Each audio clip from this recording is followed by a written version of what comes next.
Hello student, चलिए हम आगे अपनी बात कर रहे थे कॉस्ट अकाउंटिंग में सेमी वेरिएबल कॉस्ट की। सेमी वेरिएबल कॉस्ट में हमने एक एग्जांपल लिया था। अब आपने सोल्व किया होगा क्वेश्चन, कुछ स्टूडेंट में सोल्व ही किया होगा, कुछ भी नहीं हो पाया होगा। समझते हैं इसको हम कैसे सोल्व करेंगे। अब हमें इसमें से देखो, सेमी वेरिएबल कॉस्ट क्या होती है, जिसमें आपकी फिक्स्ड कॉस्ट और वेरिएबल कॉस्ट दोनों इंक्लूड होती हैं। दोनों क्या होती हैं, दोनों कॉम्बिनेशन होता है, दोनों इंक्लूड होती हैं। अब हमको क्या करना है, दोनों को अलग अलग करना है। हमको निकालना है कि हमारी फिक्स कॉस्ट कितनी है और वेरिएबल कॉस्ट कितनी है, ये हमको निकालना है। समझते हैं कैसे करना है। फॉर्मूला हमारा ये है, चेंज इन टोटल कॉस्ट, यानी कि 1,50,000 minus 1 lakh divide by unit में कितना चेंज आया। यूनिट आपकी 10,000 हो गई है, पहले कितनी थी 5,000। देन 50,000 डिवाइड बाई 5,000, कितनी कॉस्ट आई है पर यूनिट की, 10 रुपए। अब जो आपकी 10 रुपए आई है, ये आपकी वेरिएबल कॉस्ट निकली है। क्या निकली है ये, वेरिएबल कॉस्ट। वेरिएबल कॉस्ट निकालने का फॉर्मूला क्या है, change in total cost divide by change in units. Change in total cost divide by change in unit. इससे ऐसे हमने क्या निकाली, वेरिएबल कॉस्ट निकाली है।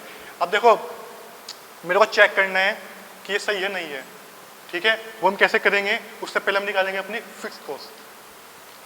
वेरिएबल कॉस्ट कितनी आई है, 10 रुपए, ठीक है। दोनों केस में सेम रहेगी। फिक्स कॉस्ट निकालनी है, चलिए समझते हैं। तो वेरिएबल कॉस्ट हमारी कितनी आ गई है, 10 रुपए। फिक्स कॉस्ट निकालते हैं, मैं इसको रफ कर देता हूं।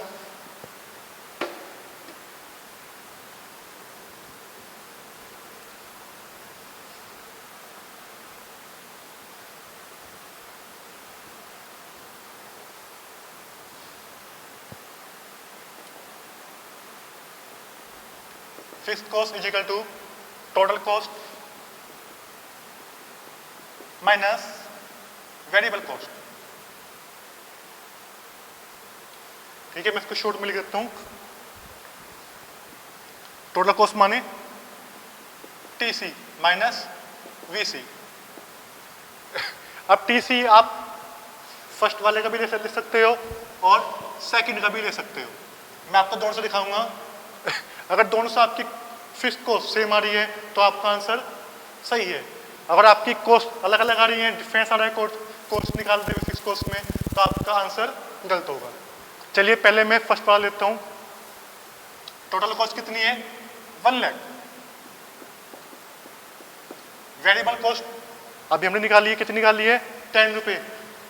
क्या मैं यहाँ पे बस 10 रुपए लिख दूं माइनस 10, नहीं, क्योंकि ये हमारी कॉस्ट कैसी है, पर यूनिट में।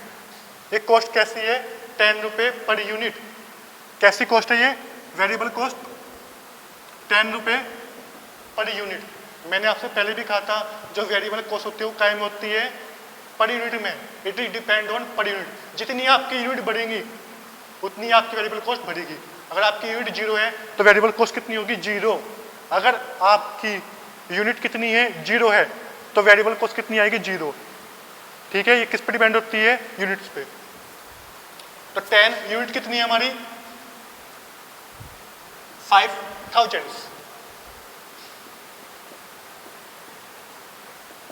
1 लाख माइनस 50,000, कितनी आ गई कॉस्ट, फिक्स कॉस्ट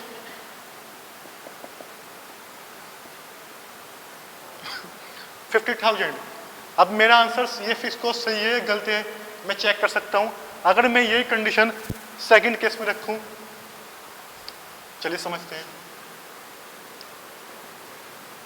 टीसी कितना है सेकंड केस में हमारा, 1,50,000 माइनस यूनिट कितनी है, 10,000 इंटू प्राइस कितना है, 10।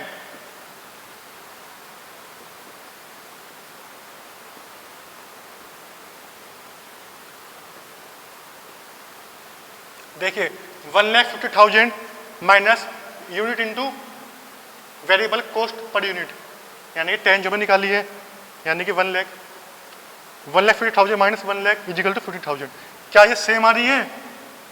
अगर मैं सेकंड केस से निकालता हूँ, अगर मैं सेकंड इक्वेशन से निकालता हूँ, क्या सेम आ रही है? हाँ जी सेम आ रही है। ये आपकी कॉस्ट कैसी आ रही है? सेम आ रही है, तो मेरा आंसर सही है। अब मेरी वेरिएबल कॉस्ट कितनी आई? 10 रुपये पर यूनिट। फिक्स कॉस्ट कितनी आई है? 50,000। और हमें चेक करना है, इसका हम और चेक कर सकते हैं। अब कैसे चेक कर सकते हैं? मेरे पास 5,000 यूनिट है, अब मेरी टोटल कॉस्ट कितनी आनी चाहिए? 1 लाख, क्योंकि हम जानते हैं total cost is equal to fix cost plus variable cost. TC मेरे को निकालना है, फिक्स कॉस्ट कितनी मेरी? 50,000 प्लस वेरिएबल कॉस्ट कितनी यूनिट है? 5,000 इंटू 10 कितना आ गया? 50,000 plus 50,000 is equal to 1 lakh. Clear?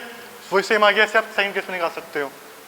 ये बात समझ में आ गई कि हमारी वेरिएबल कॉस्ट क्या होती है, फिक्स कॉस्ट क्या होती है, सेम वेरिएबल कॉस्ट क्या होती है। ये आपको निकालनी आनी चाहिए, बहुत ईजी है। ठीक है, इसको आप नोट डाउन कर लीजिए। अब आगे चलते हैं on the basis of controllability, जो हमारा नेक्स्ट पॉइंट है, on the basis of controllability. मैं इसको रफ कर देता हूँ।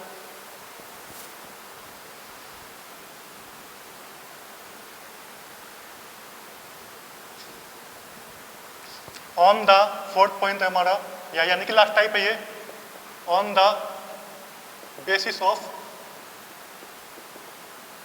कंट्रोलेबिलिटी।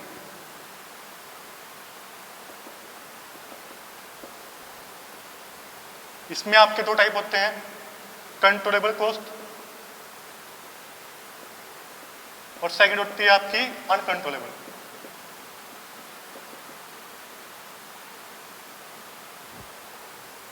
जैसे नाम से है, नियंत्रित और अनियंत्रित कॉस्ट। जिस कॉस्ट को आप कंट्रोल कर सकते हो उसको हम क्या बोलते हैं? नियंत्रित लागत। और जिसको आप, जो आपके कंट्रोल में नहीं होती, जो आपके आने आनी है, आप उस पर कंट्रोल नहीं कर सकते, वो कैसी होती है? अनकंट्रोलेबल कॉस्ट, यानी कि अनियंत्रित लागत। तो ये आपके चार पॉइंट थे टाइप ऑफ कॉस्ट अकाउंटिंग के। फर्स्ट था on the basis of nature, second था on the basis of component, third था on the basis of variability, fourth on the basis of controllability.